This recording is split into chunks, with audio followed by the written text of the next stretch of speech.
Get ready, Chiefs Kingdom, to unleash your passion and excitement for all Chiefs content. With the up-and-coming sports media company giving you all of the Chiefs coverage. We are raising the decibels and embracing the community of Chiefs Kingdom. Elevate your fandom and join our team who loves your team. Red Kingdom Media. Welcome to this edition of the Red Kingdom After Hours. I'm your host, Clinton Petrie. I'm here with Daily Dale, and we may have Lonnie pop in a little later because Dale, we got some juicy drama to talk about today, don't we? Yeah, man. I mean, Chris Jones out of nowhere. Ian Rappaport reported 1 year deal done. Adam Schefter as well too. So it's just all right. Looks like we back in business for this year. Yep. So I mean, we don't. I don't think we have all the contract details yet. I saw Ari say something earlier, um, but I didn't see no real logistics to that as of now. But according to Chris Jones, he got it all back. So I guess that's all that matters. He's ready to get back to work. We should expect him to be playing in that Jacksonville game. So Mm-hmm. hey, let's see. So he racked up nearly $4 million by Hmm. just not being here when he was supposed to. So Yep. if he made that back, and this year he was supposed to make 20 or like Hmm. 19.5, Yep. and that he got a significant raise, but this year's contract was ripped up and replaced with this year's contract. Yep. And we don't know the number, but it led incentive, and it made it seem like the incentive is what would make it be this gigantic amount of money. And the Chiefs are, they love doing these unlikely to be earned type of incentive contracts that don't count Yeah. for this year. So this, as soon as Chris Jones is in the building, pen to paper, they have like about $10 million over the cap they need to clear in some fashion. And there's talk of they want to bring in like a Carlos Dunlap or somebody of that type to free up the defensive line even more. Hmm. So what do you think the plan is there? At defensive line, honestly, I think the plan is Chris Jones coming back. Okay, that's fine. We also got Neil Farrell. He just posted his picture on Twitter today. So honestly, I think with Chris Jones coming back and then we already added Neil as well, I feel like they feel somewhat comfortable. Because if we wanted Carlos Dunlap back or anyone like that, I think we would have been done that even immediately after the preseason if we felt any type of way about the guys that we have. But with Dana, who looks like he's on a contract year and it looks like he's trying to ball out and earn some type of money. And then Mm-hmm. also we saw some flashes with Felix as well, especially with the two quarterback hits. We saw that he was able to stat up. So I think we feel comfortable at the edge position to where okay, let's let them grow. And with Chris Jones coming back, being able to force that interior pressure, along with having Turk Wharton and Neil Farrell as well, I think they have the depth to where we can go throughout the season and we can still be effective like we was last season. Mm-hmm. So what's the money move to match Mon- this?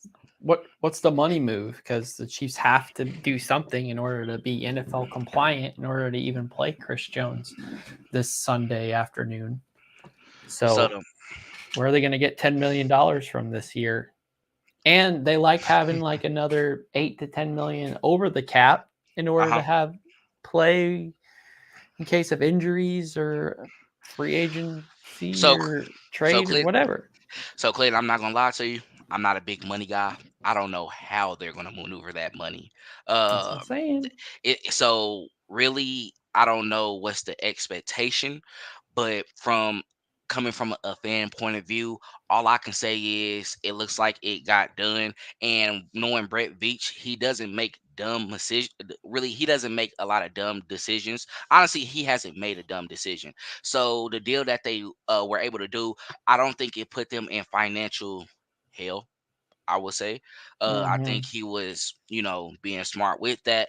But I don't know where he's going to maneuver the money around from. Like I really don't know.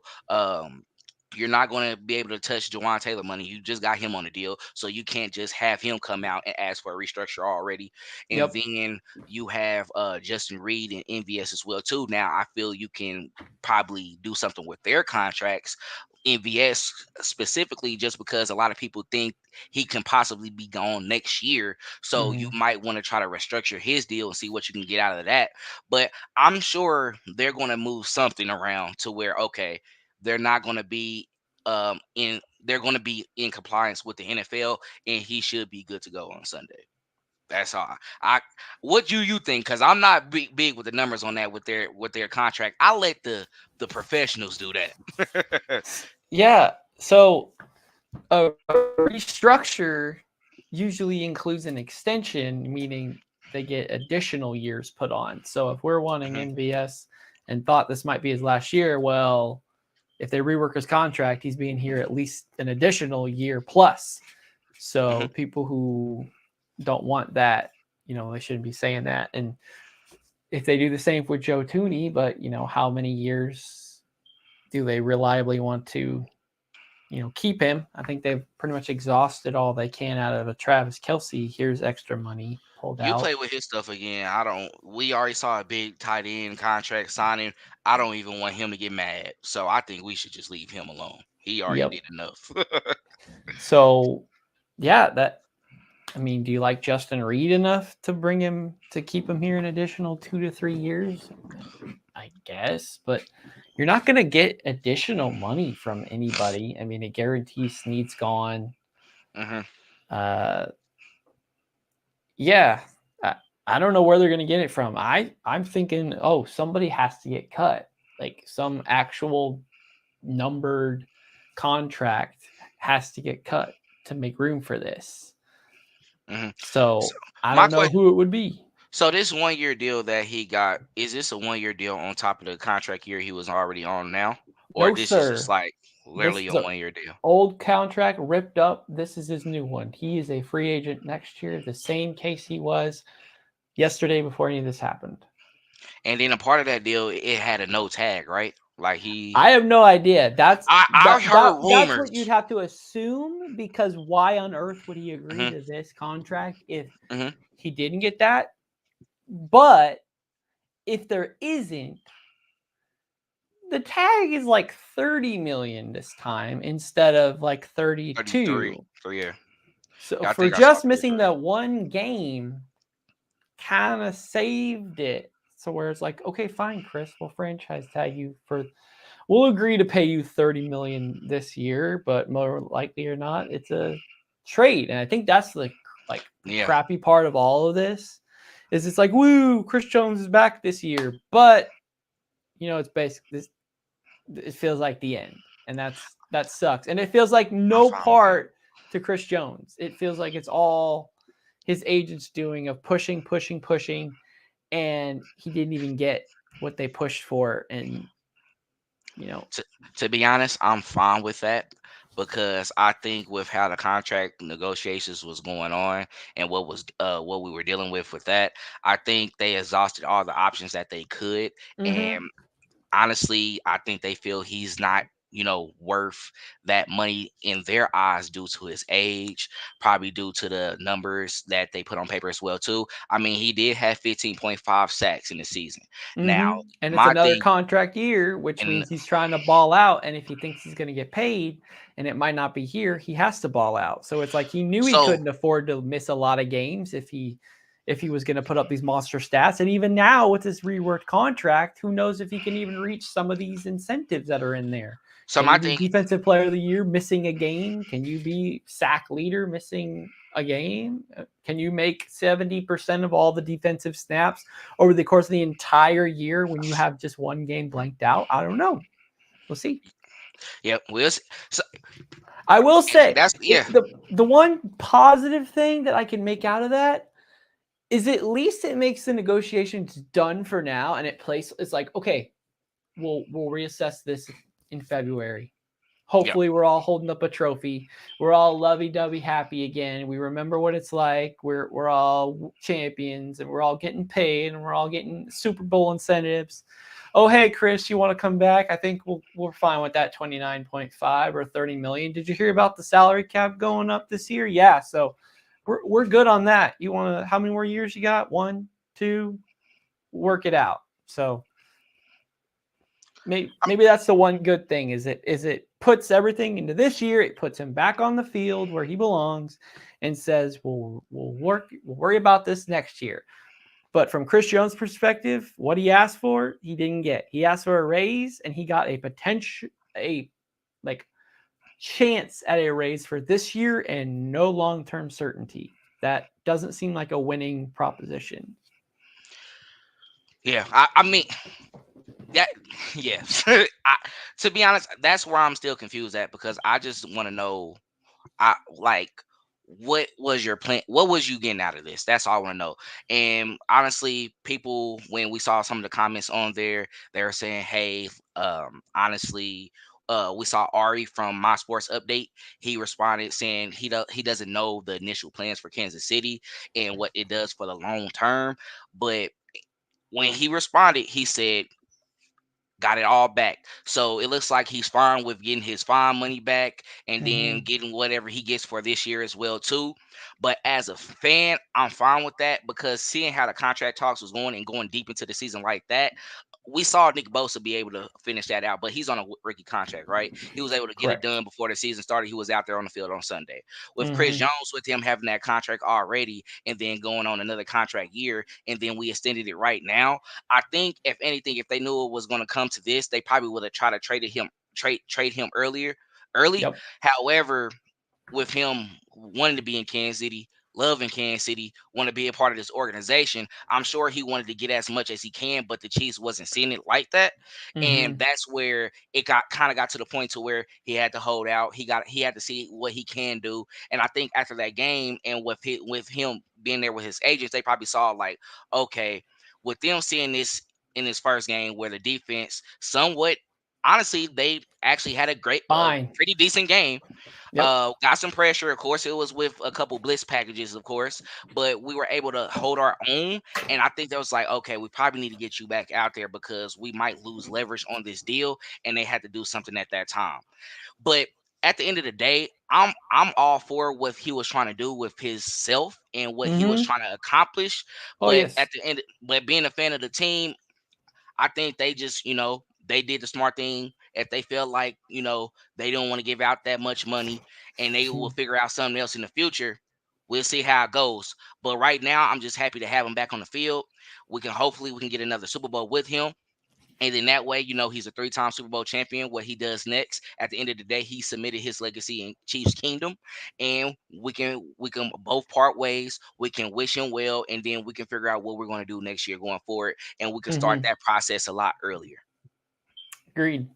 It just kind of makes his comment of always wanting to be a chief, retire a chief, just be into Hmm. question because if we're led to believe that Florio's numbers that were put out were accurate, Chris Jones turned down guaranteed $55 million over the next 2 years for another Hmm. prove it deal to maybe get paid somewhere else.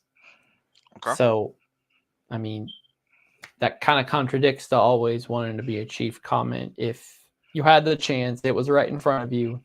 They weren't lowballing you by any means, and you I turned think. it down. And maybe there's merit to, hey, there's nudge nudge, salary cap's going to go up. That 30 million, 31 won't even look that bad because somebody else is Michael Parsons is going to get 35 million a year or something else.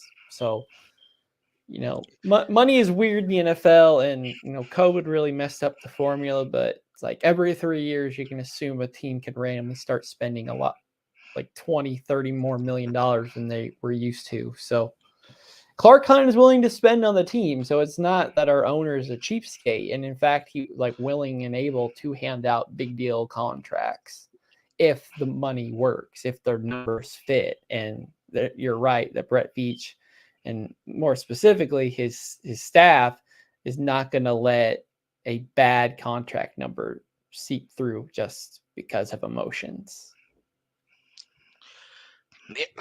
Man, yeah. Yeah, that's where it all sits for me. Honestly, it's just I, it's just we just have to see now when we go into that. Only reason why I would disagree with saying Clark Hunt will spend that type of money is just because I think after having that Frank Clark deal and it didn't work out at all, I think they were just very picky on who they were going to be selecting going forward.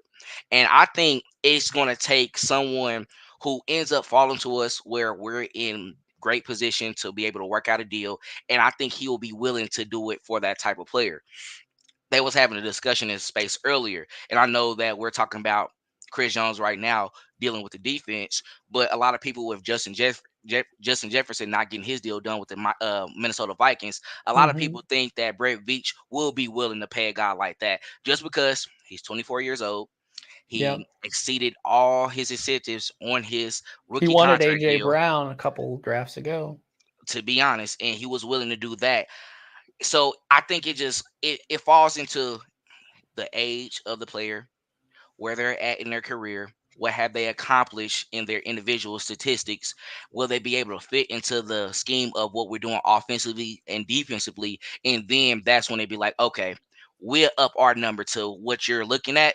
But at the end of the day, we have to remember that negotiations, both sides is going to come with a number. Hmm. The you're never going to agree on the first contract that comes in your face. You're just not supposed to do that at all. You need to be able to counter that. You need to be able to come with, okay, I feel can we go up a little bit to this number? And then Hmm. right there, that's when you try to find a happy medium for both sides. But at the end of the day, it wasn't going to start with the first contract coming out and then he's like, oh yeah, I'm gonna sign that. Cheat for life. No, you're not going to do that as just a Right. business person in general. And then you have agents behind you as well who is trying to get the most out of your deal so they can have a hefty payday as well too. And I'm still stuck on what Nick Wright said as well. I actually believe what he's saying. It makes a lot of sense to me. The Kraft brothers, they wanted to get Chris Jones the biggest deal as a defensive tackle. That way they have something that they can say in their department where they're going out to go get younger agents. We get this Hmm. for this individual. Yep. So it could have been that he was willing to work with the Kansas City Chiefs. However, the agents were holding him back and letting him know, like, "Hey, Chris, you can do this. We can get this. We can get it for you." Hmm. Unfortunately, it didn't happen. So, like, that's what happened. So we'll see. Yeah. Yeah. We will. I mean, the whole thing has just made me question how much are we going to be willing to spend on our own guys. I mean, I you and I both agree that we think Creed is worth like the highest paid center money, and Hmm. maybe this is the time that they're willing to do that. Hmm. But is Trey Smith worth a top three guard money? Is Nick Bolton worth a top three linebacker contract? I mean, is he a Fred Warner level? I don't know. So if it seems like you have to be the best of the best and just coming off a rookie deal to get a good sizable contract out of Brett Veach. Otherwise, he's moving around getting a guy who just got off a rookie deal last year and 2 years ago, and this guy, like just getting like small pieces instead of saying, here's a cornerstone next to Patrick Mahomes and Travis Kelsey and Chris Jones. Like they've And limited that's where what they're spending. and that's what the fan base is looking for. It's like, okay, bro, we understand Patrick Mahomes. He's the quarterback. The quarterback market is always going to be high. You're going to pay them level, regardless if they're fitting what they did statistically, and also if they accomplished what they were supposed to accomplish as well too. Of course, Mm-hmm. we just saw what happened with Joe Burrow. He got his deal. Patrick Mahomes being set the market a while back when he first got his contract done. Then everybody after that they start just they taking a less year, more guaranteed money, but over a higher overall average annual salary. So Mm-hmm. we see that. But now we understand the quarterback position. But what you're gonna do what about the cornerstone players on the defensive side? Your edge rushers, your top two linebackers you see in the league, like Fred Warner, who's gonna get a hefty payday himself. So we already know what's gonna happen there. Guys like that, even at the quarterback position as well too, the top level guys who makes a bigger impact on your defense we do need to stop shopping for those guys who comes in. We understand they fit the scheme, but can we have someone who changed the culture?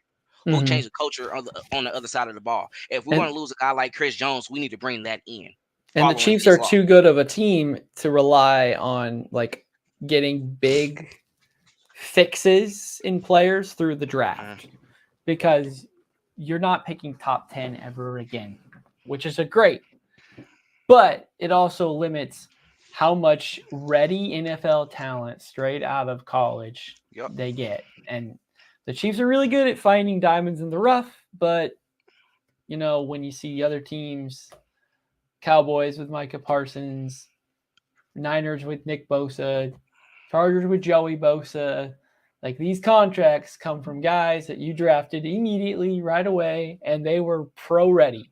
Yep. And all they did was ball out, and you're like, yes, I'll take you for 6 more years. Sounds like a Hall of Fame. And the Chiefs are just not in that position unless they're willing to mortgage some future. And Brett Veach has said he's never going to mortgage the future because Mahomes is the future. So it's always a game of did you put just enough around Patrick Mahomes because you can't justify putting too much around Patrick Mahomes. Do you agree with that concept? Do I agree that it's only like minor filler roles? Just the whole like spiel of okay, he's the future. We're gonna work around him. I know, yeah, he's the future, but at the same time, do you think like we can just go ahead and nickel dime other positions and we'll be all right every time? Now we had success. Not gonna lie, we lost Tyreek Hill. He Mm-hmm. came in. We were able to fill in a couple of players in his role. We got Juju. We got MVS as a deep threat. But honestly, I think it's a narrative that's coming about it, though. I mean, mhm, they see, oh man, look at the Patriots. He didn't have weapons, and they were winning. It's like, yeah, they made, but look at that long drought that they mhm, didn't win the Super Bowl. yeah, And they had great weapons on other teams and still didn't win. So personally, no, I think you should have as much talent on one team as you possibly can. But I do think there is some sort of a quota that's on that says, hey guys, we're only going about this much so far. I mean, if Tommy Towns, the punter, wants to make a lot more money than what he's making right now, the Chiefs will be like, see ya, we'll get a new punter. If Harrison yeah, Butker wanted a raise, see ya, we'll get a new kicker. They're not loyal for the sake of loyalty. yeah. It got to make sense to them. Yeah. Mm-hmm. So yeah, I mean, it all. At the end of the day, it all depends. Chris Jones. We'll see what happens. I mean, they think it's still potential that after this year that they can still get a deal done. Mm-hmm. How likely is that? Not the same percentage that I had when we had it this off season. I think Right. if if you was going to get a deal done, you were going to get a deal done this year, and then we'll talk about this the next 4 years when you're contemplating retirement, or if you still have some more gas in the tank and you're willing to take that vet minimum. Other than Mm-hmm. that, I don't see where what happens after this season. I think he does walk. Honestly, I think he does walk. Yep. And I'm not going to question his character there. I'm not going to say, oh, I understand that. Why you not staying with Kansas City like you said you were? But things happen, and when you get into these contract negotiations, and honestly, I've seen that being said in the chat as well too. That's when you start seeing how an organization really feel about you. Do they feel that you're really the top guy at your spot? Do they really feel that you're the best person in that position? And Now how they different definitely is feel it going like to that. be that he's going from 29 to 30? I mean, us can say that's no big deal, but the Yeah. NFL thinks 29 to 30 is a big deal. He's going to be a free agent at 30 years old, and Hmm. he thinks he's going to get the biggest paycheck out of some other team. Who's going to pay him and trade us the assets that we'd want to justify trading him away? Everybody else already has their own defensive tackles they're paying money to. And yep, and that's what I was actually gonna say as well too. I was gonna. That's what I was thinking. Is like, who actually feels this way about that position? Like, do I really feel I need a top defensive tackle at that position? Because when the Dolphins did it um for Tyreek Hill, it was like he is flat out one of the best wide receivers in the league, and we see what he's doing right now. Like, he is on pace for more than 2,000 yards a season. He's saying what he's going to Mm-hmm. do. He actually is putting out what he said he was going to do. Yep. So with Chris Jones, my thing is, are you going to jump from 15.5 sacks that you had twice in your career, which was your career high in both seasons? Or are you going to go to 20 plus? Can you do that? Mm. Can you do that? I mean, you still can get 20 sacks this season. We got 16 more games left. This is the Mm. regular season amount of season games that we had where guys did reach 22.5 sacks. We had our own guy in Correct. Justin Houston. So it's possible, but are you going to do it? And coming into it, however many weeks of not being in football shape, Chris Jones can work out all he wants until Hmm. he has grown men put their entire body weight into him over and over and over again. You got to get used to that. Will he adjust fast? Probably, but I think It'd be all one. of us are blowing smoke to think he goes into Jacksonville and gets like 3 sacks and plays all the snaps again after not even stepping on a football field until tomorrow for his first practice. I mean, I wouldn't. I'm okay with, 2 or 3 batted balls at the line of scrimmage where they think they're getting some going. Maybe you get a pressure sack as well too, as a cover sack where the DBs are doing their job. They got those guys locked up. Now, how do I see that happening? I mean, Calvin Ridley just had a big game, so Mm-hmm. him being back on the defensive line is going to help out a lot with Trevor Lawrence, who is good at getting out the pocket and then extending the play as well too. And we Mm-hmm. saw that a couple times on Sunday. So I mean, he's gonna have the opportunities to at least bring back that interior rush where he can collapse a pocket and maybe one of them fall into his lap. But I'm not. I'm. When have we really seen? I don't think it's been a time we've seen him get like a 3 or 4 plus sack game. I think it was Mm-hmm. always been 1 or 2.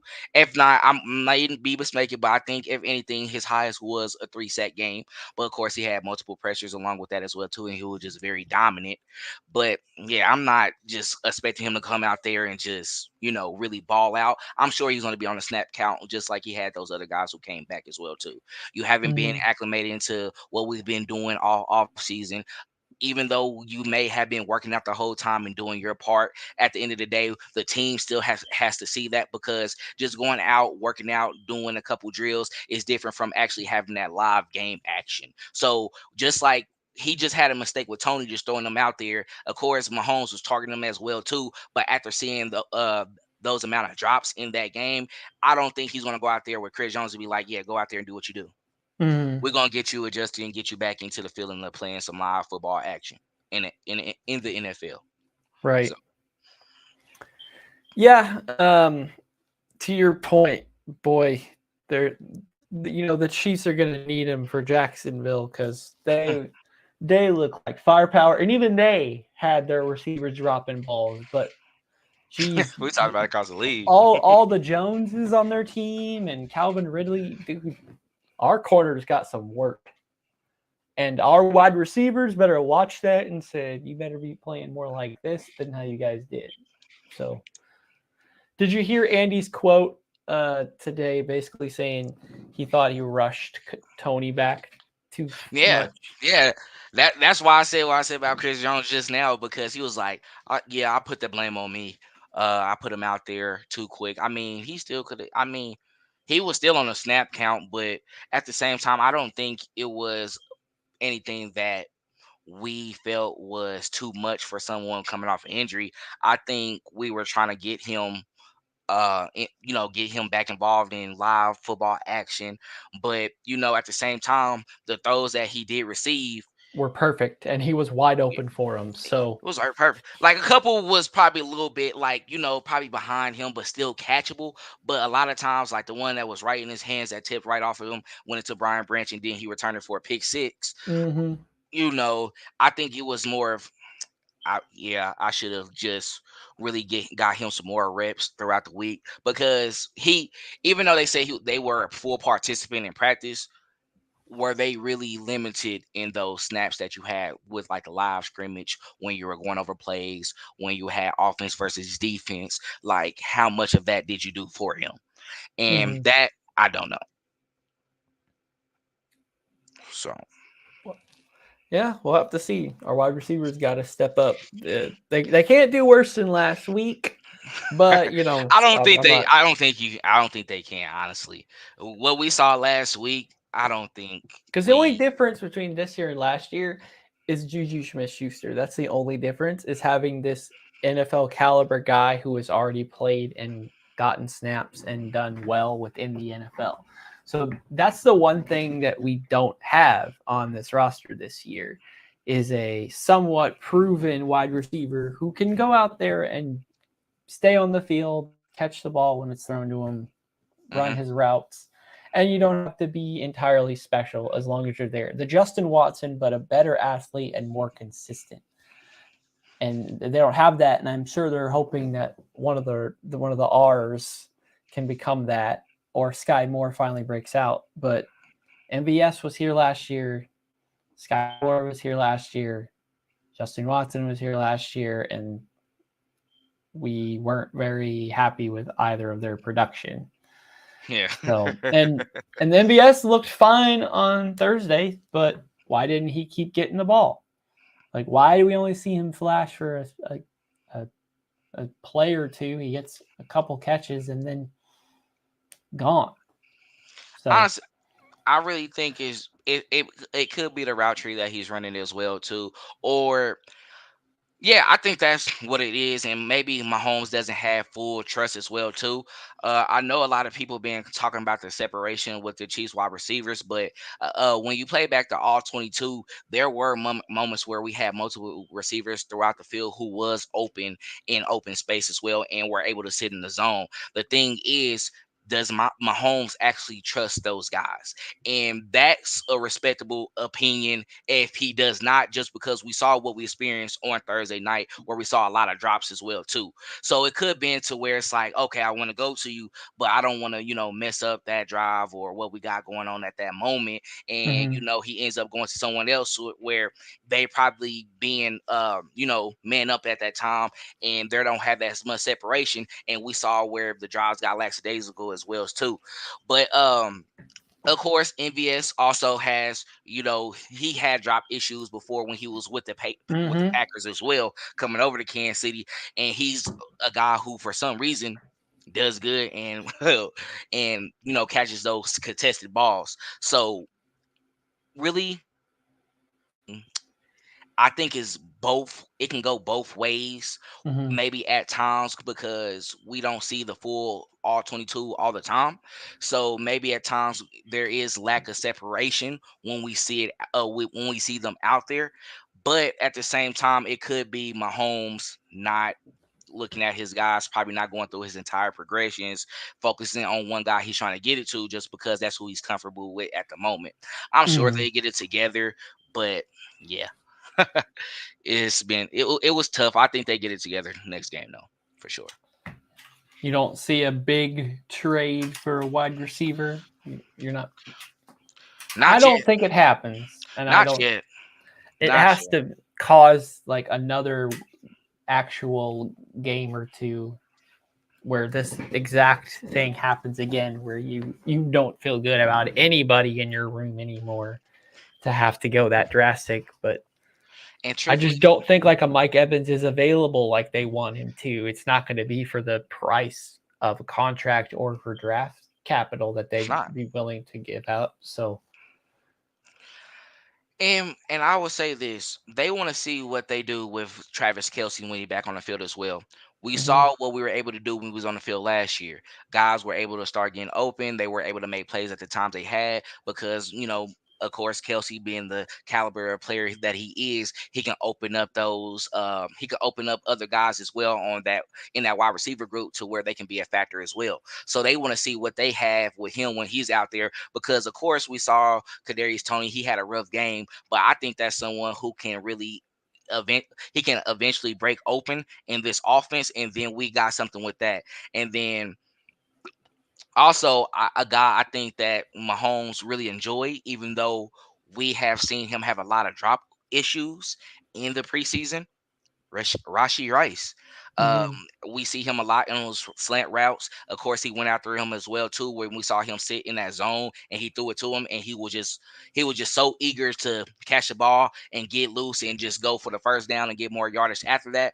But I think once he gets comfortable in the system and he worries about what he have, he'll be comfortable with him as well too. And of course, we have the obvious guy, Justin Watson, who we saw him try to hit on the deep route, which caused a penalty as well too. And then we saw him catch a pass across the field when he was coming across from in a slot position. We see that they have this connection already, so Hmm. I think he's going to work with them a little bit more until they start getting those other wide receivers acclimated into the system and get them going and build some trust between all of those individuals out there. Right. And maybe like somebody like Justin Watson isn't getting the benefit of like the best routes on the best play. So if he's expected to only run like really straight, like straight line, if he's not the fastest, then corners are Yeah. stuck on him. But if he gets a chance to be shifty, find open space, like our tight ends like to do, he could definitely get up the targets and the catches. We got a lot of comments in the chat space right now. Yeah, we do. Are we trying to look at some of those right now? Go for it, dude. Let's see what we got. All right. Let's see. I'm gonna start right here. Dre, we got him saying what star free agency has Beach brought in? Offense or defense? None. The man stays shopping in the cleared section. Um, I don't completely disagree, actually. Um, I think we have recently have definitely been looking in the clear section for some guys to fill in some holes when we lost Tyreek Hill per se, and then lost some other guys as well too, trying to fill in their position. However, I think the first guy, even though it was a trade, was going after, Frank Clark, giving him that big Mm-hmm. deal. And then even though he didn't end up actually, doing that great on that deal, we were able to at least get two Super Bowls out of it, bring some championship swagger. He's also in the top, what, three or so, or with playoff sacks as well too. So we got something out of it, but honestly, I can't say none at the moment. The best one I can say that I enjoyed the Sammy most, Watkins earlier and probably Jawan Taylor now. and Tyrann Mathieu with his 3-year deal, 42. Mm-hmm. That was a big name coming out of the Houston, Texas. He definitely brings some swagger as well to the defense, playing that safety position. Honestly, one of the best in his position. We just got tired of the business decisions that he was making with tackling. And That's at all that I same can. time, we had Eric Berry already on our roster making like a lot of safety money. Yep. So we were We still willing to had him on the spend, but it's got books. to be the guy that Brett Beach sees as a pillar. So Here's another one. Hayden, it seems to me it was pointless to sit out other than not to have to go to training camp. Yeah, at this point now, it was pointless. It was. correct. In hindsight, and while we were there, it seemed pointless. And Chris is going to get something back out of this, and he's going to get what he wants. I thought he was really gonna sit 8 weeks, like for you to come back after week one. Like, was it that you felt you need to get out here as soon as possible, or it's like, these boys I didn't doing see a something without point in me? it. I could see why Chris Jones would want to, but he's literally leveraging more of his money away in doing that. So he's Yeah. costing himself more and more and more money. So I mean, for you to do that, it's like you had to get a mega deal, because you see Nick Bosa, he wasn't going to come in at all. He knew he was going to get a monster contract, so he wasn't even worried about that. And with him also being on his rookie contract deal as well too, they could have waived his fees. With Chris Jones already having that first contract, we couldn't waive his fees. He had to respect coming in and going to work. So I don't see what happened right there, but that was a good one. yeah, Top Chef Tone. Pretty much that's what we saw. Chris Jones was tweeting that he made it back, but how much he made back, we'll have to see when the numbers come out. And the big thing for me is the tag or no tag. If there's a no tag clause, then this is officially the end. But if Yeah. if there's, hey, we're still gonna probably franchise you next year if you do well. So we'll just talk again in 8 months from now or something. Yeah. Now But that's why I need to see if it's a no tag in that deal. Okay, if it's a tag in that deal, all right. They're basically saying, hey, we're gonna get. Hey, if we don't work something out, we'll trade you to a team that's willing to pay you. We get something back from them, and then it's a win-win situation for both sides. So hopefully, we win a Super Bowl where both sides feel comfortable with that, and we can move mhm. forward and be happy about it. Ray, so with it, Ray Bizzle, I can see Chris Jones getting a deal like Von Miller type if he goes for Defensive Player of the Year. So you think he can get that 6 year, 100 mil or 100? I forgot what it was. I got to look at the details for that. But at his age, that was a finesse contract by his agents. I don't Yep. know how they got it. He been in Denver forever. And then he went over to LA, and then after coming off of that after leaving LA after that Super Bowl win, him being able to get a 6 year deal from the Buffalo Bills, his agents they went to work. They went to work for that.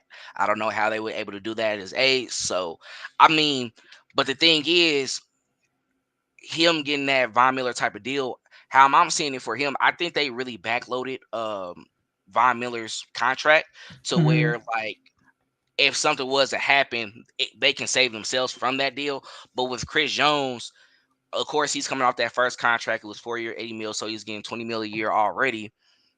My thing is he's trying to go. He's literally in the middle of his prime. Mhm.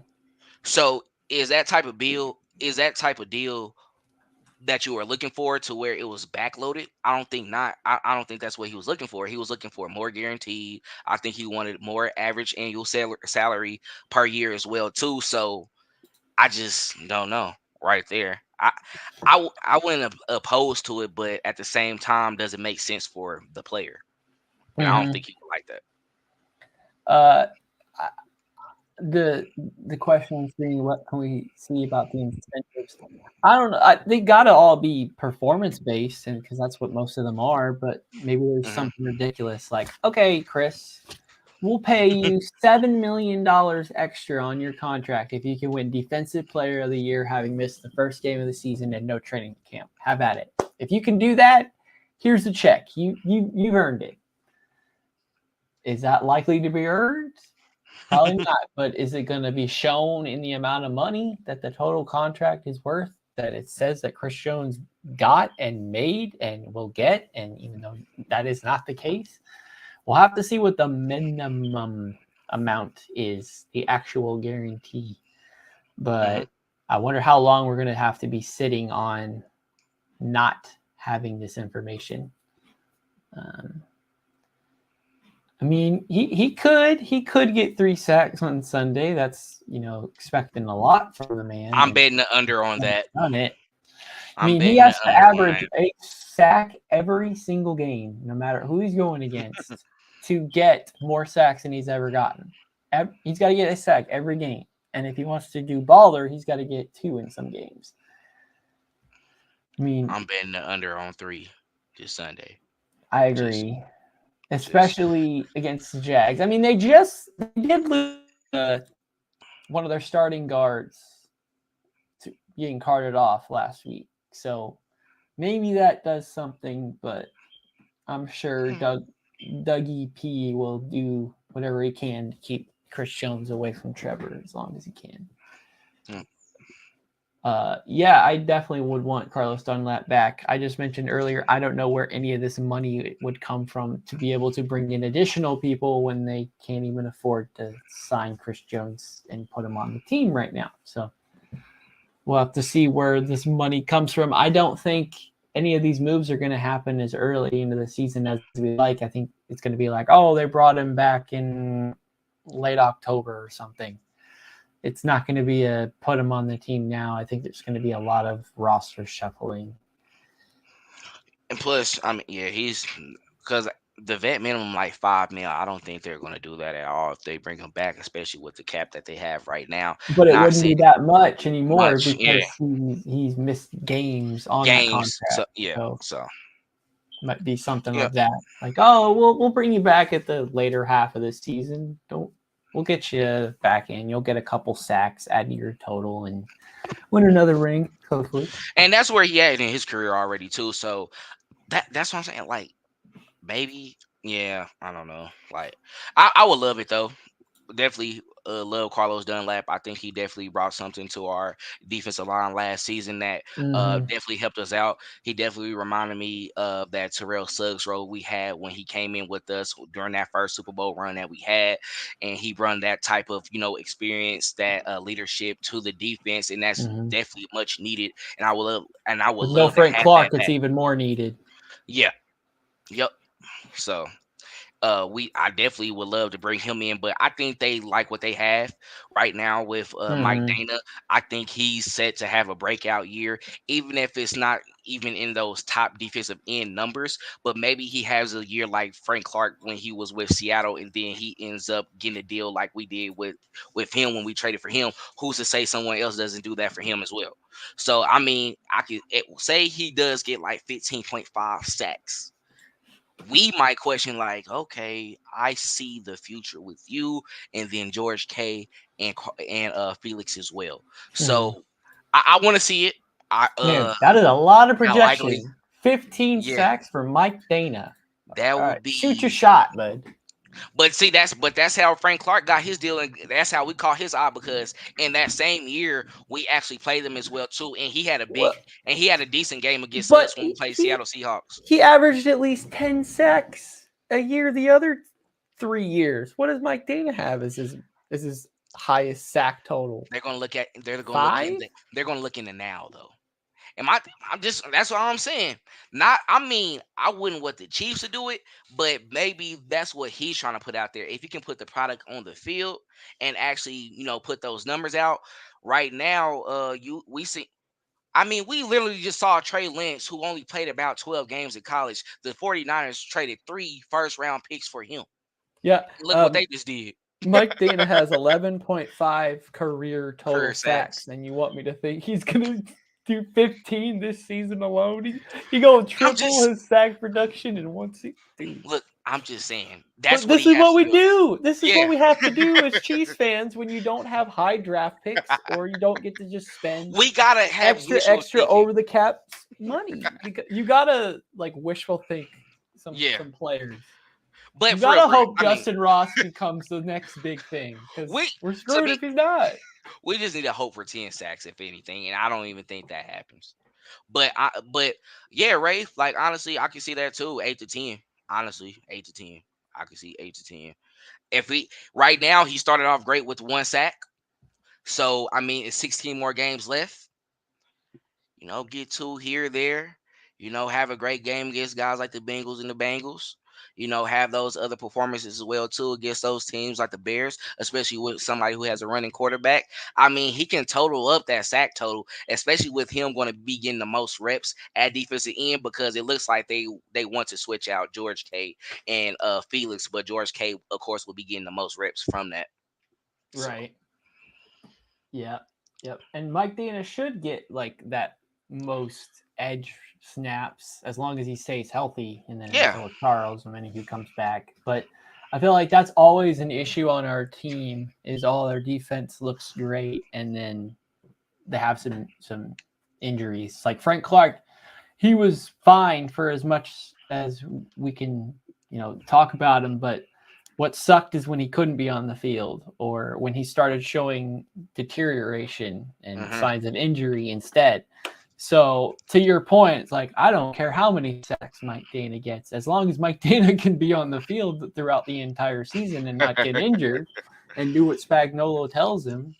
Cool that he's done his job, but like that's the tough part of the NFL is you can have all these plans and then injuries can wipe that. I don't know if you've been on Twitter the last 30 minutes, but Aaron Rodgers, he went down in his game earlier, the first 3 minutes of the game.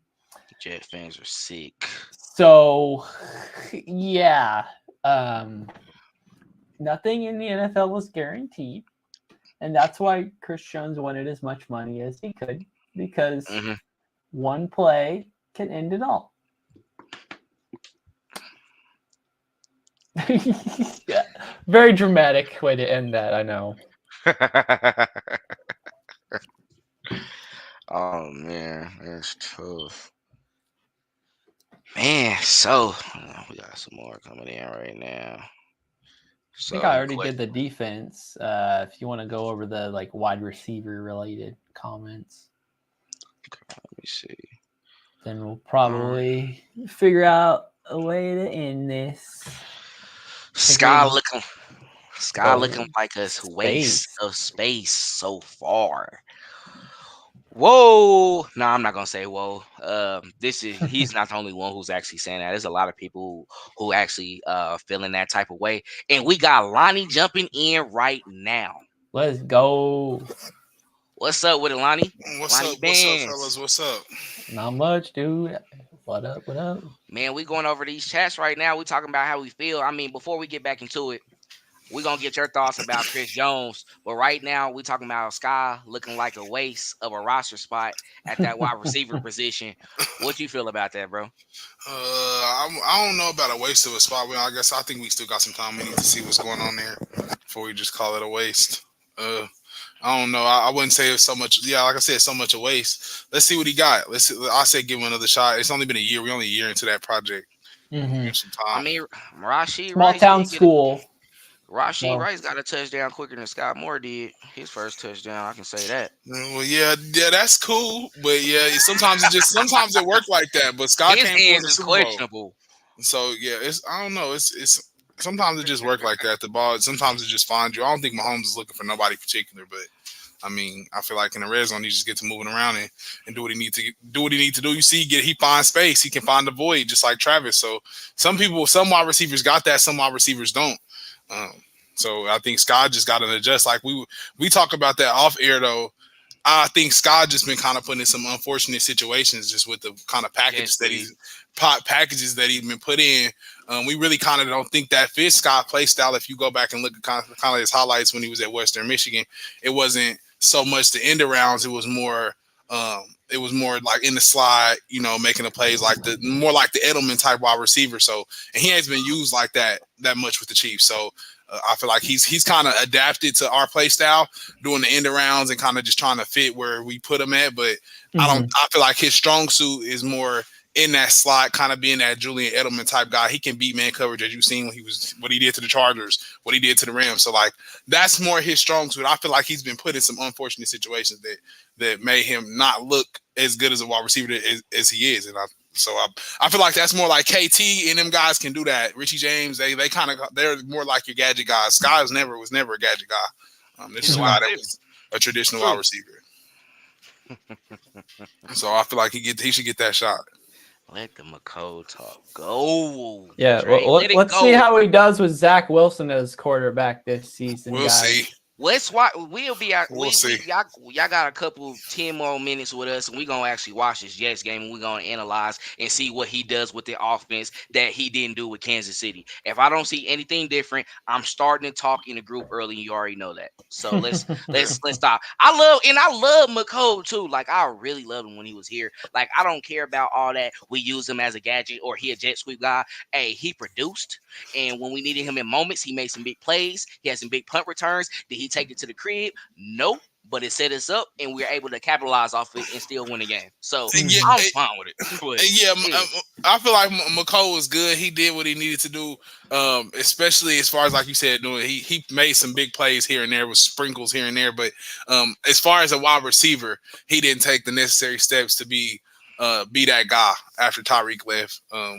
We expected McCole to at least have a game like Kadarius Toney had when he first came here, and it just never materialized for McCole. So like that's the kind of role that we were expecting McCole to take. I feel like as fans, and as an organization, that's just who they thought he would be. If you go back to see that first game we picked KT up, we knew the writing was on the wall for McCole right there. It was over with. He's running the end arounds. He's running those fade routes. He's literally doing everything Tyreek was doing. And that's what we got McCole for. So unfortunately, he couldn't do that. And like you said, hopefully he can do that with with the With the Jets. Jets. And see what he can do there. But he just wasn't that guy. It's okay to not. To sometimes everybody doesn't work, even though you're a high draft pick. But that's how sometimes things go. But we'll see. Okay, we talked about the wide receivers. How you feel about Chris Jones? We were just talking about that. I was talking to y'all about that earlier. It's weird. Like we have to see the numbers. I was watching this. I was trying to get as much information before I spoke on it. I didn't want to speak on it before really knowing everything. I don't like it. But I mean, if it's gonna get them on the field, it's gonna get them on the field. I mean, I feel like we didn't accomplish anything. That was not the ultimate goal. The goal was to get a long-term deal done, and that didn't happen. So I feel like they said earlier, it's kind of like the continuous thing when somebody gets in trouble, you know, and they're going through a trial or going through a court case, they try and get a million continuances. I feel like Brett Veach or the Crab Brothers, they've been continuing. Like, all right, no more continuances. We need to go ahead and get something done right now because we're only putting ourselves in worse situations. Like he said, he's digging himself into a deeper hole. They were getting nowhere. Crab Brothers are getting nowhere. It's a lose-lose situation for both sides. So I feel like they did this out of desperation. So I feel like it's to pacify for right now. But we're still going to go through a big storm here in this next offseason, either finding a replacement or finding Chris Jones a home and getting compensation for Chris Jones, whatever it may be. We are still in for it. This did not settle our problems at all whatsoever. It just pacified us. So hopefully CJ lives up to the contract and has a lot of success. But like I heard a lot of people say too, it seems like it's a commission based contract. Like you just working, you trying to prove yourself. It's a prove it deal for a guy that's like been at the top of his game. So it's just kind of weird. I mean, I'm happy if he's happy. I'm happy. Let's play football. Let's see where it goes from here. But they said he had 15 and a half sacks last year, and now was playing 17 games. If he would need to eclipse that, I feel like, to even probably get close to the Defensive Player of the Year. He came in third Defensive Player of the Year last year, third in Defensive Player of the Year voting. So I in order to even get close to, I feel like what Chris Jones wants to do, he's already a step behind because he's already a game behind. He had 17 games last year. He only has 16 this year. So I feel like he's going to have to work. He's going to have to come in and he's going to have to be ready. They said this is a guy that played 80% of the snaps, an ungodly amount of snaps they said last year. So it's a guy that was dominated at his position. He didn't play. He didn't do any camp. He didn't do any OTAs. So I feel like he kind of set himself back. But it's his job to live up to the contract. He's the one that wanted the money. He worked for it. He got himself here. So it's his job to show us what he is and that he's worth it. But I feel like Chris should have. It got ugly on both sides. We were literally at a standoff, and we eventually figured something out. And this is where it came to an incentivized contract. So I just want to see if Chris can come through on his end as far as just making the plays right, stepping up and really just being that guy. Like they said, we've seen guys win games on Sundays, right? Myles Garrett single-handedly won his game. Micah Parsons showing out already. Showed out game. He is, and when you talk about winning Defensive Player of the Year, Chris, you are in for it, my boy. Okay, there's some guys that's really playing ball this year. Okay, so and that's no slight to Chris Jones because we know who Chris Jones can be. So no slight to him, but it's just like no camp, no nothing. These are guys that have camped and at least been playing one game. They got their feet up under them. You have nothing. You're coming in with nothing. So the odds are not stacked in your favor. And if you're, and like I said, if his contract is incentivized, y'all, and it says, okay, Chris Jones, you at least have to play 65% of the snaps, and you don't have any camp. And this is what Nate Taylor, shout out Nate Taylor. I was watching him a little bit earlier. That if you have no camp at all, you don't have any OTAs, no mini camp, you're one pull hamstring, like he said, one back spasm, one turf toe incident, one broken finger away from missing the incentive in the contract, making this whole situation not worth it, basically. Yeah. So like if when you live with those type of risk and you put that's basically what you put yourself at risk for. Now my whole contract is incentivized. If it's I got to play 65% of the snap, if I pull my hamstring, I can't sit out and nurse it. I got to play all these games now because I got to play 65% of the snaps to get my money. So you put a lot on yourself. But this is what I think he's okay with that, and he obviously he wants to live in that. He basks in that. I feel like so. Let's see. All the chips are on the table, and he's gonna have to go all in. He's better be ready to play. Like he said, if they sign me today and I can play tomorrow, oh Chris, you better be ready to play tomorrow because Jacksonville Sunday is tomorrow, and we need a win right now because we just lost. So we're gonna see. We'll put all the chips in the middle of the table. We're all in, y'all. So here we go. We got the whole squad back. Like he said, the whole squad be back week 7. We have on Minihue back, but Chris is going to have to show up. DPOY is what he's going to need to get all that money. And last year he played like 80% of the snaps, which is the highest of any defensive player. Yeah, that's what already at a disadvantage, missing game number 1. But he does play all of the snaps if he can help it. I wonder if you see like the reverse action of a coach saying, no, Chris, stay out for this drive or something. But the only thing that I was like okay with about the whole ordeal is it puts Chris Jones back on the field and it tells Brett Veach and the Katz brothers, you know what? Let's just stop talking right now. It's not going to work out for next year. Let's come back when hopefully we're all holding up a Super Bowl trophy. So excited, and we'll figure out how to make that work, that go around when we're all basking in another Super Bowl win instead of this this game that's being played. Yep, that's why I'm not tripping as well. Like I'm just happy that for him to be back on the field. Everything else we can figure out after the season, but I already got my mind prepared for us losing him after this season and him moving on. And I advise, honestly, Chiefs fans to probably do the same as well too. You don't have to, but at the same time, with this situation that's going right now, you're not going to sit out and hold out all the way to this point, miss out on a little bit of money this year, even though you just did a whole 1-year deal. So you ripped up the other contract that you had already. So you don't have the long term that you thought you was going to have. So yeah, I'm fine with him betting on himself, but at the same time, it's going to be at the expense of him not being with the Kansas City Chiefs anymore, and he's going to be parting ways and going to do something else. And we're going to have to prepare our minds for that as well too, and see life without Chris Jones. This is a guy who came in 2016. He's been around. He's been putting in the work ever since he came in.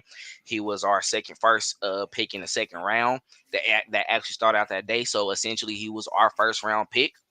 And from all the time on, he loved Kansas City. We always see him. I love Kansas City on Twitter. All the good things that he has, and he definitely enjoys his time here. But yeah, it's crazy that we're gonna probably be missing out on him after this year, and that's fine, and it's okay, and I'm sure we'll figure it out. But it hurts. It hurts bad. So we all say that to say. We thought we wouldn't recover from Tyreek. All right. So like, and I know we lost people we haven't lost. We lost a lot of defense players. Anthony Hitchens, ready, right? We've lost a lot of instrumental players that were instrumental to our success, and we've recovered. So that's not to say that the MVH we trust method is not working.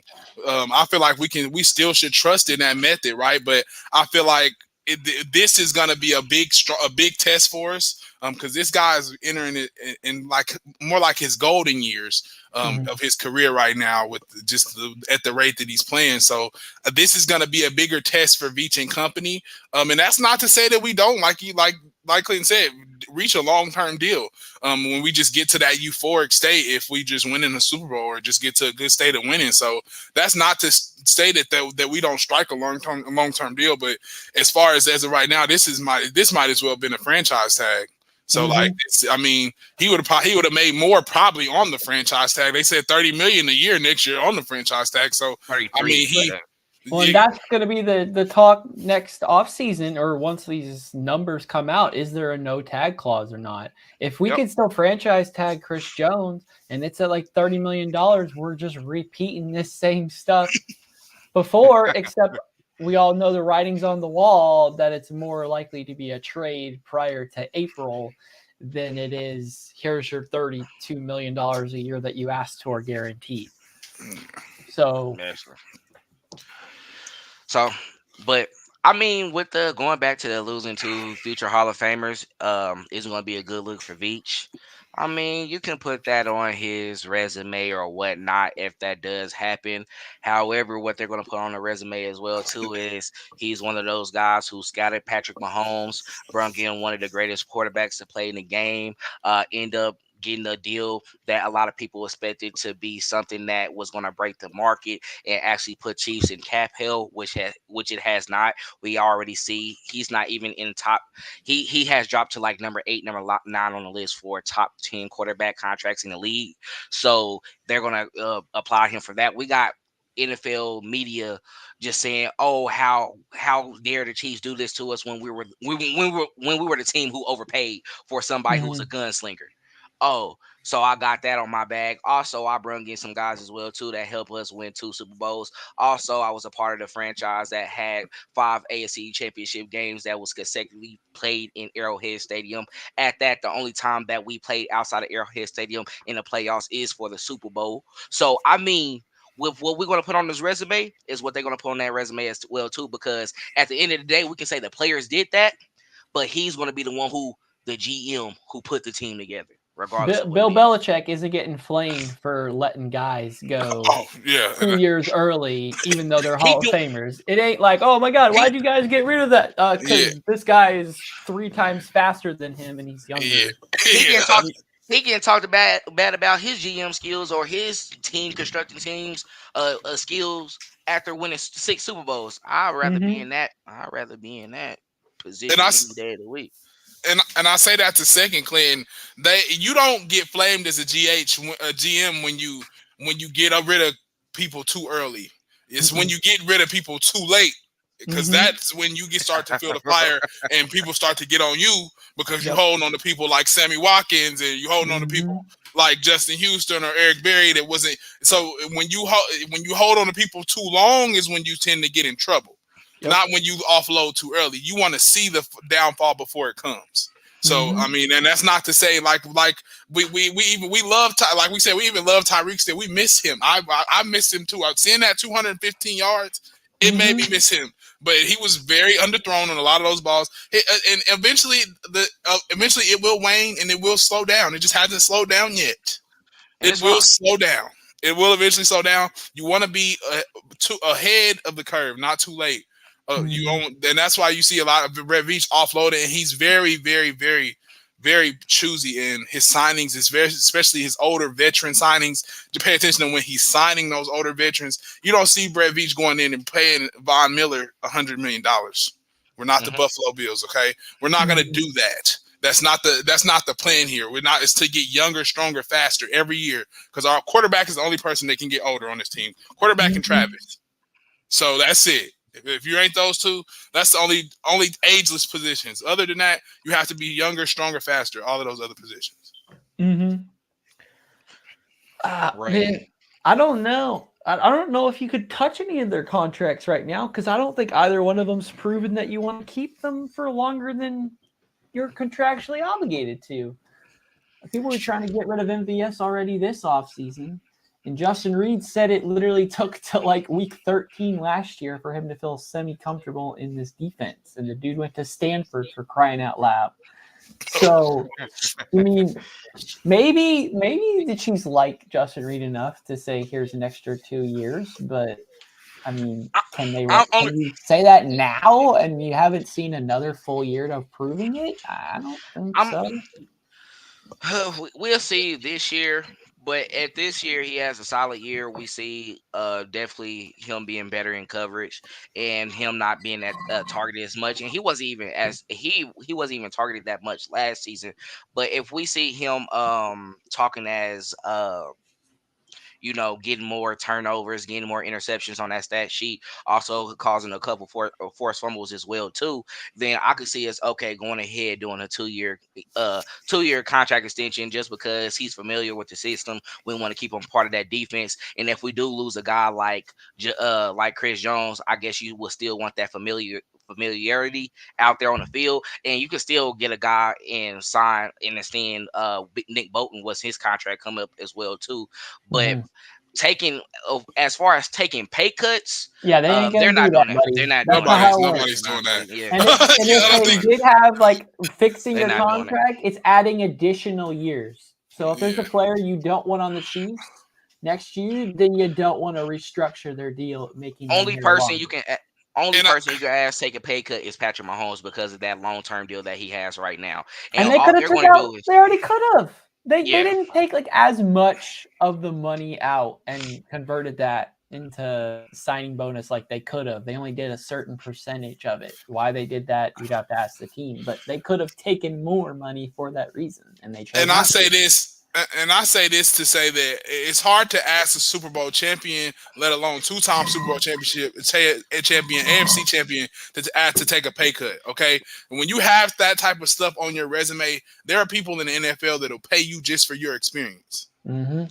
So, like, Yeah. Kendall Fuller went to Washington and got $60 million that we know he probably shouldn't have got because he had Super Bowl champion by his name. So, but the people pay for your experience. They just want to see that you got the taste of something that they haven't tasted yet, and you may be able to bring it to their team and give it to them in a different type of way and maybe help lead them to a Super Bowl or teach them in certain spots in playoff games. So when you have that attached to your name, it's hard to get those type of guys to take pay cuts, and let alone to tell them that they're at the bottom tier of their position and you should take less than the person taking the top of your position. Because the discrepancy you have is, I'm at the bottom of my position, but I just won a Super Bowl.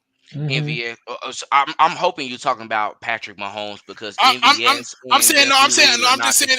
Well, no, I'm not. They're not the top of their position, but I'm just saying it's hard to ask someone to take a pay cut when they're on. They don't even want to pay running backs. They are not overpaying nobody. You see everybody funking right now. Justin Jefferson can't get a contract. Jonathan Taylor about to get traded. They're hot.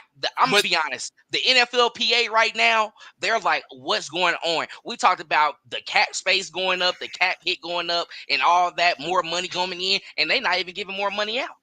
If you're a pass rusher or quarterback, then you're freaking loaded. Exactly. And I'm not saying that they are at the top of their position, but I'm saying it's hard to ask someone who's at the top of their game, and this is the pinnacle. This is the pinnacle of success. This is what everybody preaches that they want to get to. This is what everybody wants. This is what everybody is crying for. This is what people are giving up. They're giving up and coming back for and laying it all on the line for. It's hard to tell someone that has reached that pinnacle of success that no, you are less than, or you are this, or you are not, you don't deserve this, or you don't, because how can you tell me that and I've reached these heights in these points in my career? And like I said, yesterday's price ain't today's price after I went to a Super Bowl. Okay, Hey, I'm telling you right now. I like that you said yesterday price ain't today price. Hey, with Chris Jones, hey, the Kansas City Chiefs won that. Yesterday price that you could have got, that deal we got is gone. It's done. 3 years, you're getting one. Now we're gonna see what you do next year. It's done. So it doesn't just apply to players; it applies to the team as well too. So it looks like, I love Chris Jones though, so don't come out here and look at this video, man, and just think that I'm out here just bro. I'll love Chris. I'll love Chris.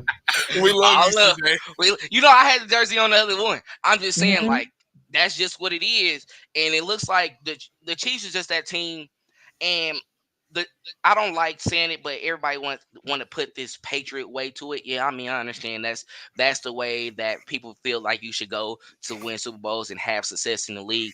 But the Chiefs with Brett Veach, I think they're operating a little differently. I think they're just trying to really, it's more of like system scheme and not just saying like, hey, I don't want you a part of this organization. But what they're going to do is they're going to have that conversation and be like, can you take this? We're trying to build a dynasty. We want to do this. We're going to take care of you. But And can you do this? and I look Maybe for it hasn't Embiid. been enough time to get that benefit of a Bill Belichick, Tom Brady, where they've been here for 10 years, and then they get the 1-year prove it deal. We thought that we were going to be getting, 2 days after they won the first Super Bowl. That hasn't happened, so maybe we're just battling time in that regard.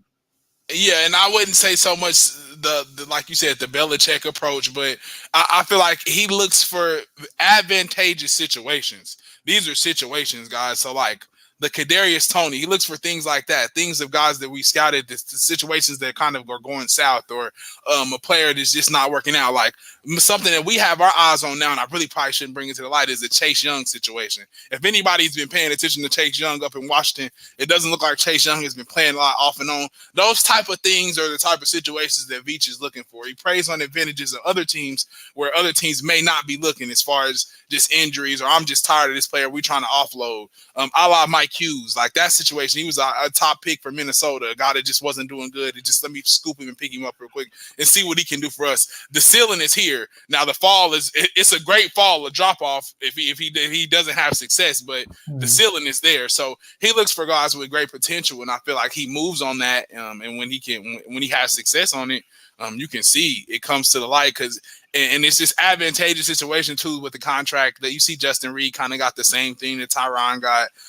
Charles kind of didn't get a lot too much either.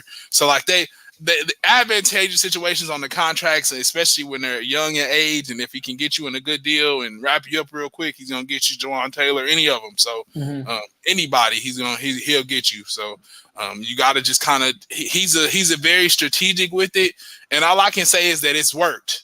We've won 2 Super Bowl championships, y'all. We've been at 5 AFC championships, and all of the games have been. So the method has worked. So to say that this man doesn't know what he's doing is like a mockery. Obviously, he knows what he's doing.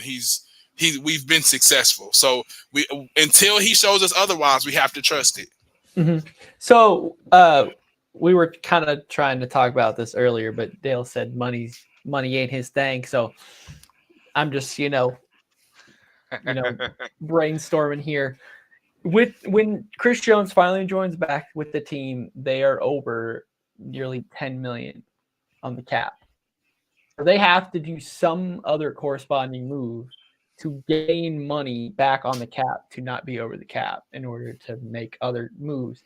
And we know the Chiefs like to have that additional cap space within the season to account for some injury or big name pickup that they want in order to, the playoff push.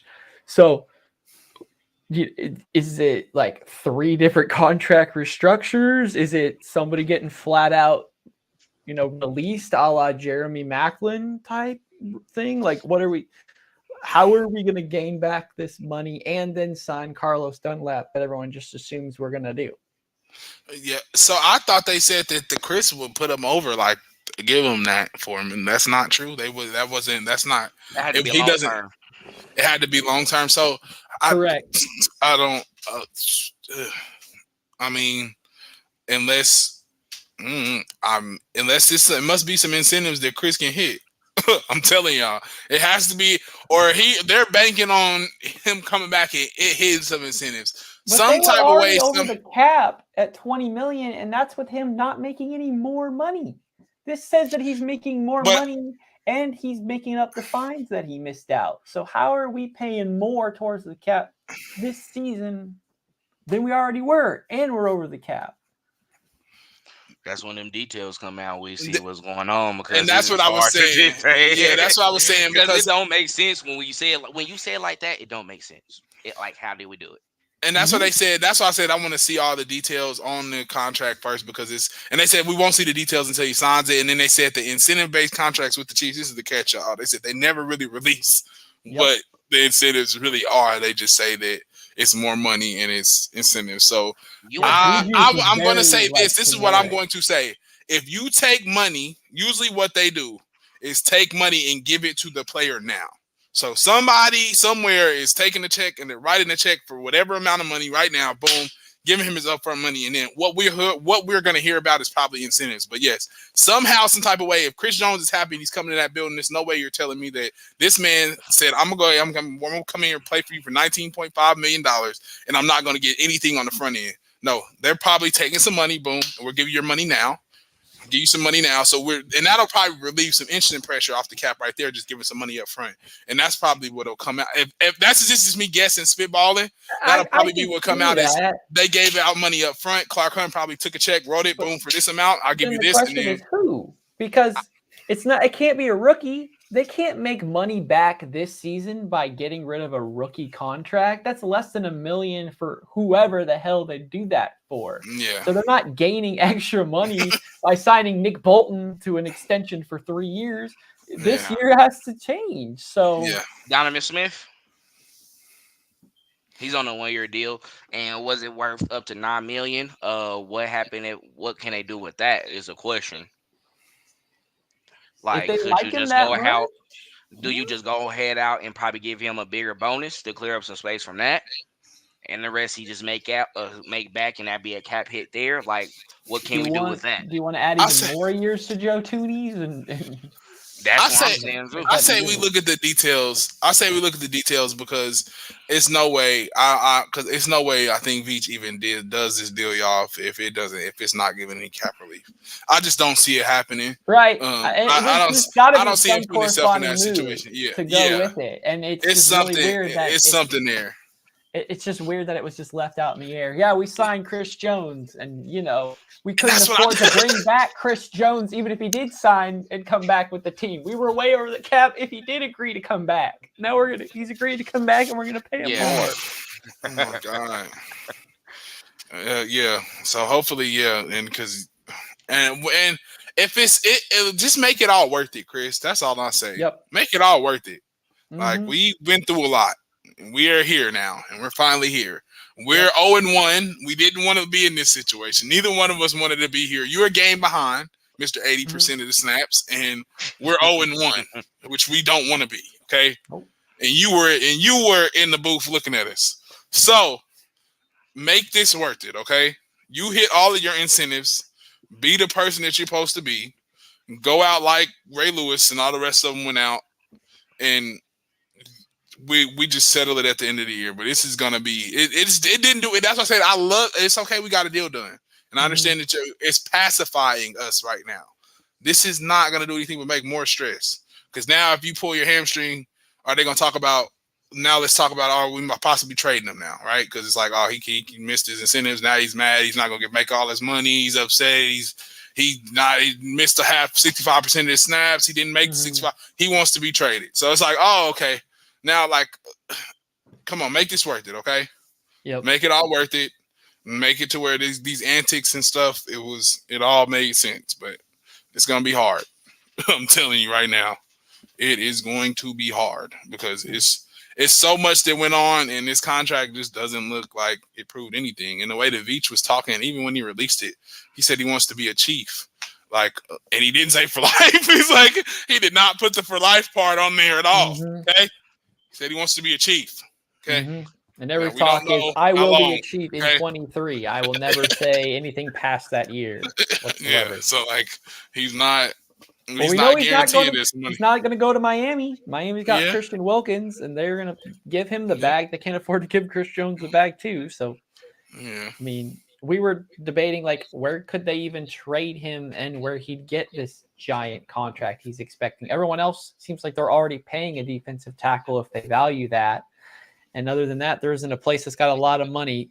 Maybe Chicago. Sure, go to Chicago. Look at how they're playing right now. They got their butts smoked by Jordan Love. And the compensation will have to be substantial too, right?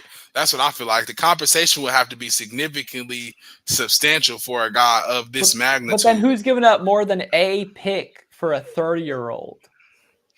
Well, and that's when you get the argument is Chris Jones, Mr. 15 and a half, 80% of the snaps, won the Super Bowl. You see what he did to Joe Burrow. You got to just sell him because we want DJ Moore compensation for him. And if we can get DJ Moore compensation, maybe let's talk.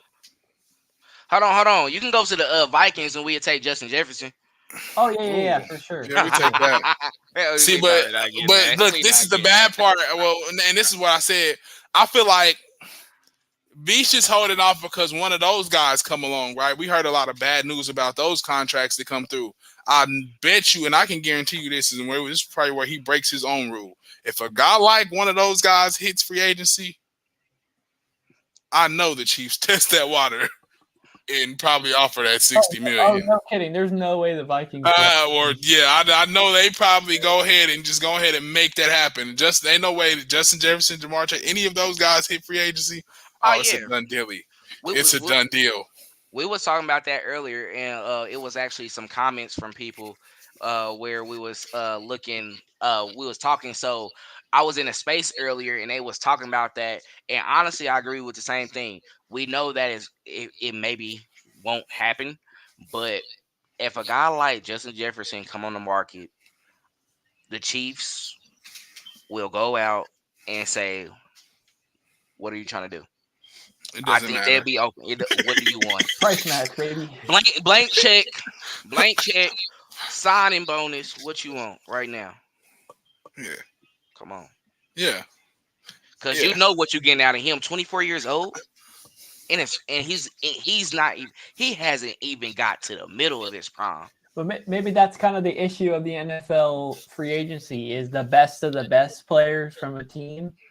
If the team is smart enough, they're not going to player out of the building for free.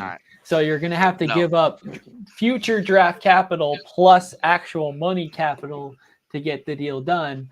Otherwise, you're only paying your players, a la Green Bay Packers. Here's your contract for being a player, and that you're the only people that get contracts. So the Chiefs have just not had the chance to get a top tier legitimate free agent that they didn't have to give up capital to acquire in order to pay him. So, does a player like that come out I don't know. Yep. And it has to be like a bad fit. It's not going to be like a superstar just walks out the door and the Chiefs can sign him. It's got to be that there's a bad fit. Player didn't have the right scheme being drafted to or something like that. It's gonna have to be a player reason to get rid of, not the team's choice. The only potential player I can see that is available as a wide receiver next off season just because of his dealings with the team would be Stephon Diggs. Just say if the year doesn't play out like we expect, then I feel like that's something that can happen in that sense. So I will look out for that as well too. But unfortunately, right now I don't see that happening. And honestly, we're going to have to work with the guys that we have in that room right now because, like I was saying earlier, Veach value his picks. His values, the value in those picks is super high. I don't think I don't see him offloading any. I see us probably gaining more for offloading Chris or whatever may happen there. But I don't see, like you said, any him getting rid of those picks. And I want to see. Let's see what he does. Like I said, it's always fun to watch Veach's draft picks because we love to talk free agency and signing guys. Those are our signings now, guys. I'm telling y'all right now. When he makes a pick, those are our new signings, okay? Since Trent McDuffie and the other guys, those 5 guys showed up in the secondary that he drafted, those are now our those are now our free agents. So when we see those guys have success, that's where it's going. That's like he said, that's where kind of like where our money's going. We're going to see if we're like the Green Bay Packers and paying the internal guys here in this next coming offseason because we have some crazy names coming in the free agency, and that's why I feel like Chris Jones is probably in this situation and not getting signed back because the free agent list coming up, guys, if they read it to you, you probably would be like, oh my God, we can't sign Chris Jones for $30 million because it's some guys that we just can't let walk. So we're in a slippery slope here. Let's see how it goes. We're going to have to see how he manages. But Lonnie, we don't need first round picks. We're basically a second round pick because we're winning the Super Bowl every year. So why do we pick 132? We're not hosting the draft every single year. What's the hell is the point? I don't be waiting all night for something. That's true. I like George and I like Felix, but I mean, are they going to be as good as Will Anderson Jr. or Jalen Carter? freaking Tyree Wilson for Yeah. the Yep. Raiders. He did not look all that great. And that's why I say we have So- to get that type of compensation back for Chris, because there's no way you go just find another Chris Jones. You don't compensate 15 and a half I sacks. agree. And I'm Okay, saying so that the like- Chiefs' first round pick is not valuable enough for Veach to constantly want to hold on to it. That's Pick true. 32 is not helping you. The prospect of a first round pick later to another team might sound intriguing, but you're making that gamble of this is all based on how well this team does. And I don't want to give a team several first round picks if they're not going to be, the barren wasteland of NFL team picks. Like, yay, here's your first round pick for next 3 years. We have Matthew Stafford. We won the Super Bowl twice. Yeah. Here you go. Here's great. What did we accomplish? We got picks, may or may not be a superstar, and we traded away a guy who is a superstar, and they won the Super Bowl from that. Yeah, I get it. But I just want to see. We got to see. That's all we can do is watch and see now, because we may not. We don't know. Like we don't know. We don't know where he goes, and we don't know what Veach is thinking. He may think that he may see a guy in college that we don't see right now. And I'm watching a lot of college football that we don't see right now, that he's like, okay, at 32, this guy might be sitting right here. And look, Chris, you in a room for a rude awakening. We done found a Pat Mahomes of defensive tackles. Okay, so he may see that. He may have the good the eye, and look, and it would not surprise. Would it surprise you or Dale if Veach did have that eye?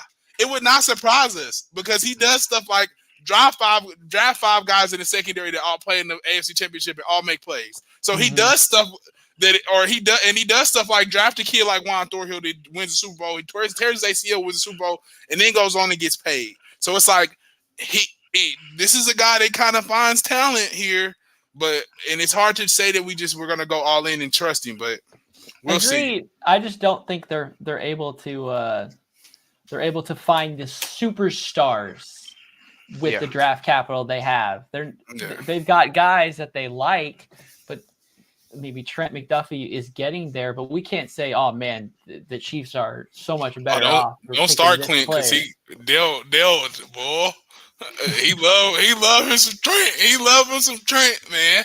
He's really good, but that's the best case scenario with a high choice, because the tops of the drafts are the guys we're never going to ever get. It's the names we're going to study on draft night, and then they're going to be gone by pick 10.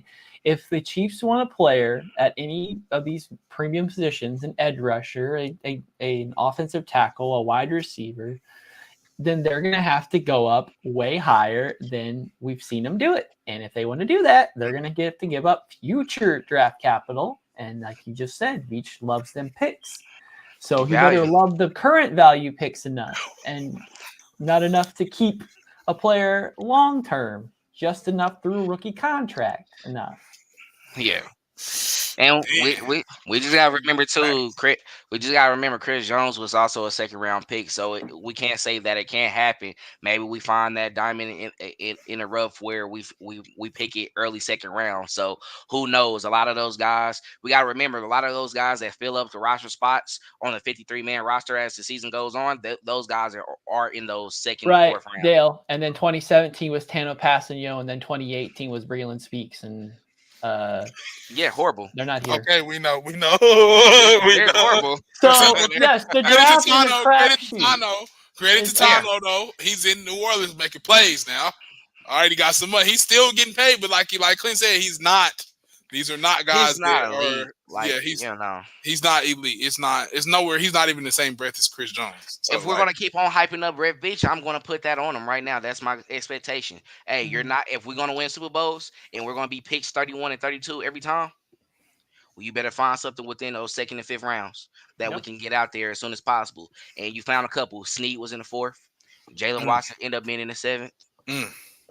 And it's all these projections and us thinking we're smarter than everybody else. That's all. We believe that we can turn any player in the second through. We can turn Rashee Rice into the best wide receiver that nobody was picking in the second round. Right. That type of value that may or may not be valuable to other teams. Yeah. So, well, that looks like we went an hour and 34 minutes. Everybody, we were right into it. Chris Jones got his 1 year deal done today, so we definitely dived into that talk. Before we head out, any final thoughts? No, I just all power to Chris. Thank you, Chris. Let's see what we can do in Jacksonville. Turn it into Saxonville, and we're gonna sack some stuff up out there. We ain't playing. You better show them you ain't playing because we tired of that. You had us waiting. Yeah, Chris, I'm glad you came to your senses and came to join. I was having some awkward conversations the other night thinking, what if Chris Jones decides to pay for a suite in Jacksonville Stadium to watch the Chiefs play against them in Jacksonville? I was going to feel some type of way about that, so I'm just thankful that I don't have to feel that way anymore. You're just wasting money at this point. Like, what are you doing? So thank you, Chris, for coming back. I hope you get something done after this year, but we're only focused on 1 year at a time. So you're on for this year, and so am I. So let's get us another ring, damn it. Yeah. Yep, let's do it. Let's get it. We're not gonna say running back, but let's go ahead and be successful. Let's have another championship run like we did last season, and whatever happens after this season happens. But at the end of the day, you're a part of a dynasty. You're a part of a dynasty right now. So we lost game 1. With you back, let's go ahead and win game 2 and win the rest of them. Let's make my prediction go out like it was supposed to. I didn't get to 17-0. I didn't get to 20-0, but let's get 19-1 and 16-1. Let's see what we can do. But that's all we have for our Red Kingdom After Hours. Make sure to follow all our social media outlets, Facebook, Twitter, Instagram at Red Kingdom Media. And make sure to follow us all on our personal social media outlets as well, too, where we'll be providing you with all the latest updates and also be giving you the best content as well, too.